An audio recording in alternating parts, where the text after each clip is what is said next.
Hey friends, welcome back to Homestead on a Prayer. We're out here in my garden at the very end of September, probably be the beginning of October by the time you see this video. But we're out here in my garden on this beautiful fall day, and we're going to take a quick tour of the garden. This is probably going to be a much faster tour than some of the summer tours that we took. This garden is definitely not the pretty, abundant garden that it was in the spring and summer. This garden has definitely been through a lot, has some battle scars, but there is still beauty to be found here in this garden. So we're going to take a look at some of the stuff that's still kind of hanging on from summer. We're going to take a look at some of the new stuff that's growing for fall that's just really getting started. And we're going to take a look at a lot of stuff that is not going to be so pretty. So if nothing else, maybe this garden tour will make you feel a little better about your garden. But let's take a look around the garden. I'm going to show you what's still going, what's kind of done, and what we're still looking forward to for fall.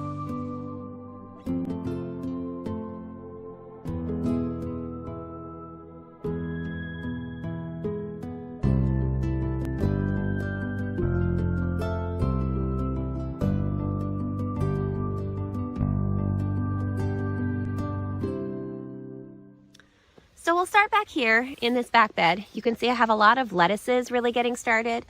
This is going to be primarily my fall and early winter harvest. So you can see there's lots of lettuce that's actually looking pretty good right now. I've got some little kales back in here too. I'm not sure how much of a harvest I'll get from these this year. We're kind of getting down to the end of the season where plants aren't going to want to grow very much more. But hopefully we'll be able to get a little bit of a harvest from those. If not, they should most likely overwinter and we'll get a harvest in the spring. So all of the lettuces that you see I have planted here are cold hardy lettuce. So these are bred specifically to be able to withstand a lot of cold temperatures. So I am hoping to be able to get these to definitely last through all of fall, hopefully well into the winter too. We'll see what happens.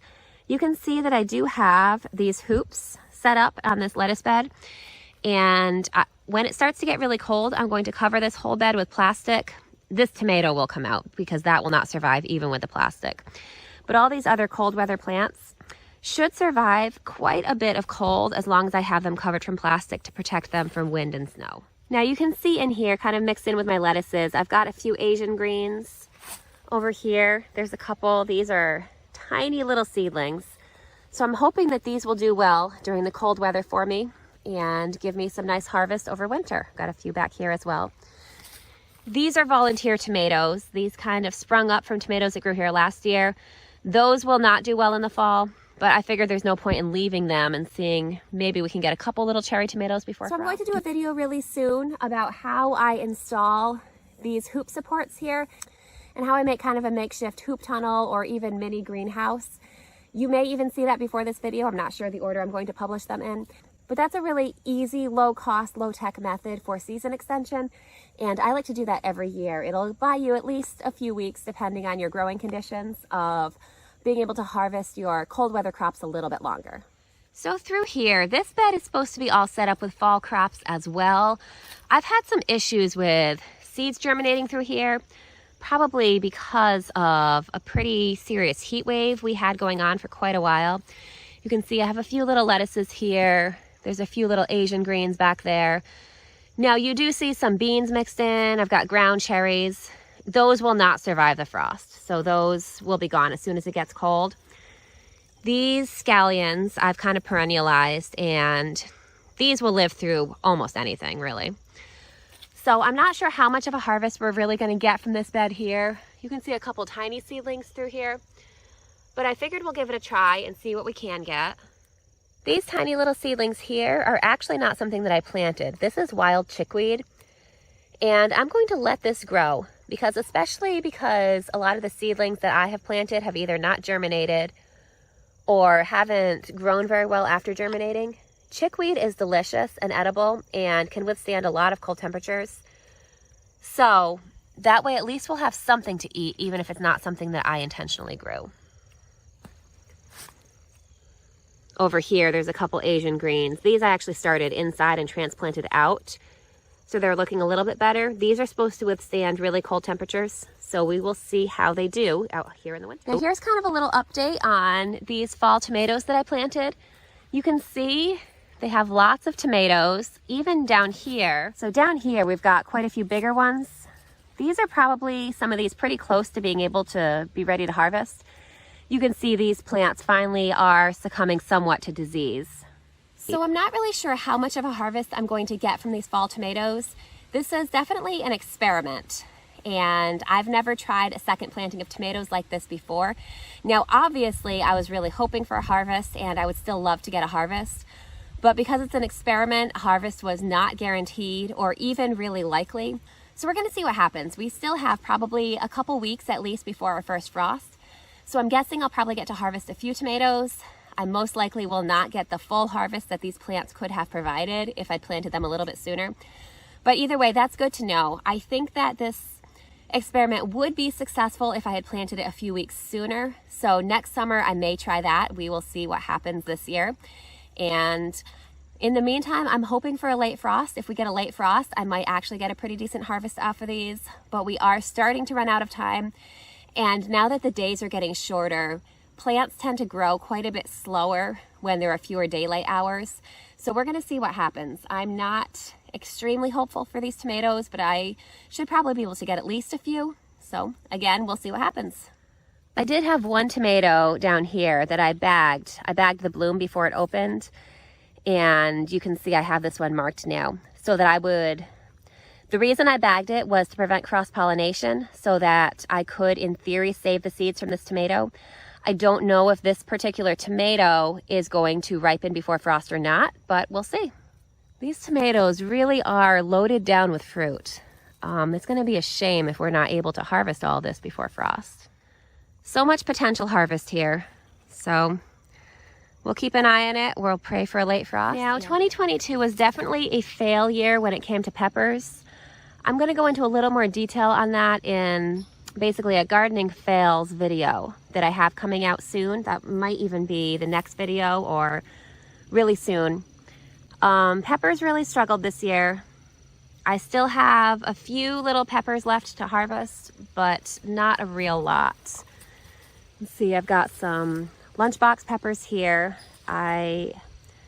We'll see what color these are when they ripen. I haven't gotten any ripe ones yet from this plant. Over here is the rest of my peppers.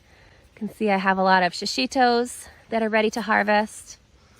I've got some more jalapenos. I'm thinking I harvested the majority of my jalapenos already, but I'm hoping between these and the plants on my deck that I have enough jalapenos left to do a small batch of cowboy candy for this year.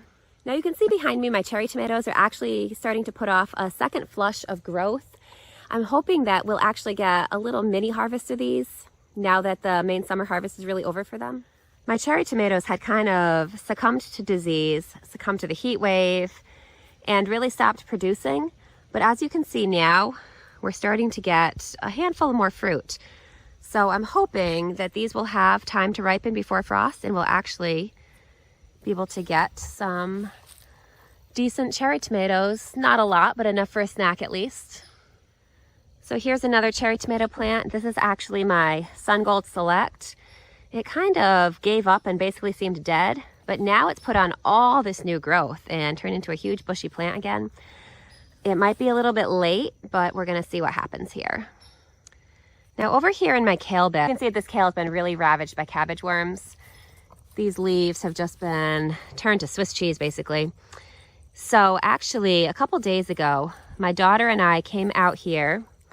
We picked through all of this kale and found hundreds of cabbage worms. Oh, and there's one that I missed. Gross.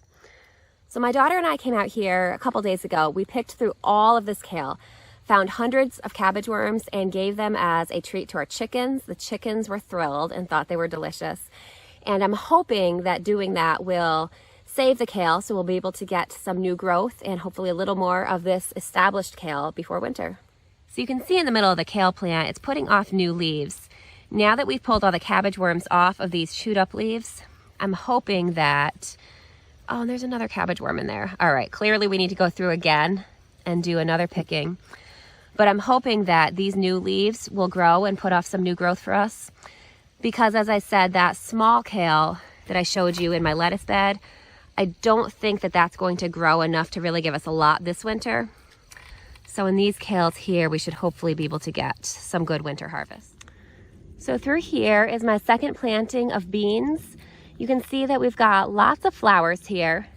So these should mature pretty quickly. And so I'm thinking that we should be pretty much guaranteed. Yeah, there's a baby bean right there. Should be pretty much guaranteed to get at least a small fall harvest of bush beans from this planting. And I've got another planting of bush beans in another bed, which I'll show you in a minute.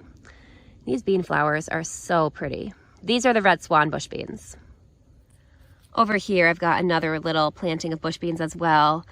I can't remember if this is the yellow beans or if these are the provider green bush beans. But either way, these are a little bit behind. Just a couple of them are starting to flower. Most of them aren't really flowering yet. But I'm guessing we'll get a small harvest of bush beans from these as well. So up here are my big slicer tomatoes. You can see these plants are really not all that pretty anymore. But there's a lot of green tomatoes up here. Well, not a lot. There's some big green tomatoes up here that I'm hoping will be able to ripen before fall, before frost. Actually, it is fall already, but before frost. So got this guy here that's just about ripe. So that's why I haven't torn these plants out yet, despite the fact that they are pretty heavily diseased and almost seemed dead for a while.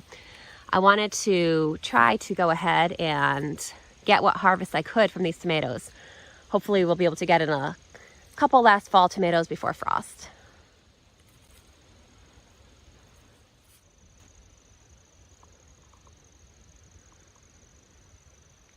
You can see these tomatoes have even made it to the top of the trellis. I don't know if you can see up there. There's a few green tomatoes even at the top of my bean trellis. So you can see my calendula is still flowering. At this point, we've harvested all the calendula that we really need for this year. So I'm just gonna kind of let it go to seed for the pollinators and to collect some seeds.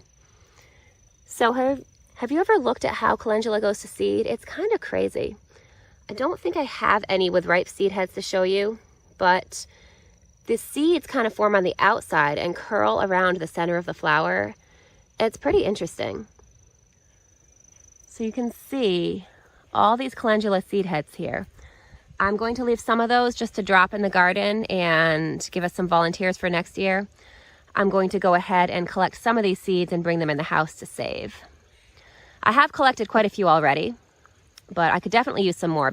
I planted all the seeds I had in my garden this year, so to grow for next year, I'm going to need some more seeds. Calendula is one of those plants that's just so fascinating to me because it's so different from everything else, and it's so pretty and cheerful. But I mean, if all these seeds ripen on time, we'll have lots of calendula seeds for next year. This calendula variety that I'm growing is called Rosina. I really like it because it's high in the beneficial resins that make calendula so good for you. So my cucumbers have mostly given up for the season, but I have this one silver slicer plant that is still going strong. You can see I've got a few cucumbers left over here. I'm hoping to let at least one of these go to seed and collect seed for next year, but it might be a little too late for that. Even if it's too late in the season to let it go to seed and collect seed, at least we will have a couple more cucumbers to snack on this year. Now my basil, surprisingly, is actually liking the cooler weather, or more likely it's actually liking the fact that we've actually been getting rain lately. We got no rain all summer. It was kind of ridiculous. And now we've been getting rain pretty much every day now that it's fall. So these basil plants struggled and barely did anything all summer. Now that the gardening season is almost over, they're finally looking healthy. So I don't know if they'll really have time to get big, but at least we'll be able to harvest what we have here and have some basil for winter. Sweet alyssum is just such a wild and carefree plant. It makes me so happy. I just kind of scattered seeds throughout the garden and didn't really think that much of anything germinated. But now that the season's almost over, we're getting lots of little alyssum plants throughout the garden. So as you can see, we are getting some delicious raspberries for fall. That's the beauty of an everbearing raspberry plant. We got a nice big harvest this summer, and now we're getting a second harvest this fall. Now, I usually find that the summer harvest is a little bit better. I think that is mostly because there's so many more insects in the fall. So we get a lot more of our fall raspberries are kind of nibbled on, which the chickens are fine with because the chickens get the raspberries that kind of get mushy and aren't that great. So they're happy with the fall harvest. Either way, we still get enough raspberries every day to have a little bit of a snack. So it is definitely worth growing the ever-bearing raspberries. So we really enjoy that. And you can see there's still lots of raspberries here. As long as our frost is late enough, we'll get to harvest all of these. Now the raspberries will keep going through a really light frost. It's just when we get the really heavy killing frost that they stop. So I'm hoping between these and our fall tomatoes that the frost will be late enough that we'll really get to harvest all these. I mean, look at all this potential here. If the frost holds off a couple more weeks, then we could get lots of raspberries from this. Now we don't have any frost in our 10-day forecast, so it should be at least a couple more weeks. So I'm hopeful that we'll get to harvest quite a few more of these raspberries before then. So my new little no-dig garden area was not all that successful this year. Now you can see here I have a sugar pumpkin plant that I planted, and I have several of these throughout this no-dig area. So when I planted those, I was taking a little bit of a risk that there might not be time to get pumpkins before frost. But at the time that I planted them, I did have a reasonable chance with the amount of days remaining in my season until my last frost. What I did not take into account though was what the disease pressure would be like this late in the season. And as you can see, my pumpkins all have powdery mildew. So at this point, I'm going to say I'm not going to get pumpkins because our frost is going to be in a couple weeks. But at this point, if I was going to get pumpkins, there should already be some on the plant since frost is only a couple weeks away. And you can see back there how it really succumbed to powdery mildew. So I'm going to learn a lesson from that. And next year, I'm going to plant them earlier in the year. Not just because of frost, but also because earlier in the season, there isn't as much powdery mildew or disease present in the air. So up here on the deck, my pineapple sage still looks and smells beautiful. Down here, these bush beans are starting to produce a second crop. This is not even a second planting of beans. This is the same planting of beans that we got a crop from early in the summer. They kind of produced some beans and then died down, and I just kind of assumed that they were done. But as you can see, they put up a second flush of growth, and now we're getting a second mini crop of beans from these. So that's a pretty nice surprise. So here is my giant roselle plant that still has not flowered at the end of September. I'm not sure how long this is supposed to take to flower. I'm wondering if I should bring it in for the winter. Maybe it will flower then. If anyone has grown roselle, let me know. How long does it normally take? And is it worth bringing it in for the winter? Now, a lot of these plants out here, like this rosemary, will come inside with me for the winter. This clementine plant will come inside with me for the winter.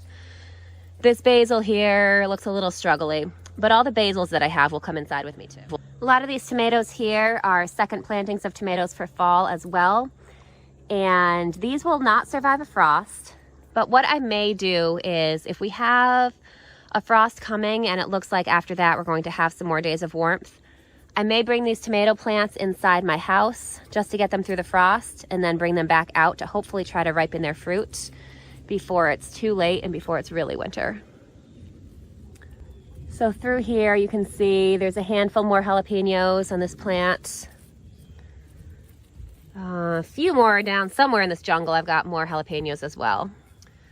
So here is my jungle of sweet potatoes. These are starting to kind of die down a little bit, but overall, they're still looking pretty green and lush. Spreading across my deck, and they're spreading down the deck too. I'll show you that in a minute. So I haven't really grown these before. So before frost, we're going to come into this pot here where they're growing and dig them all out, and whatever we get, I have no idea. I've never grown them before, so that will be a surprise.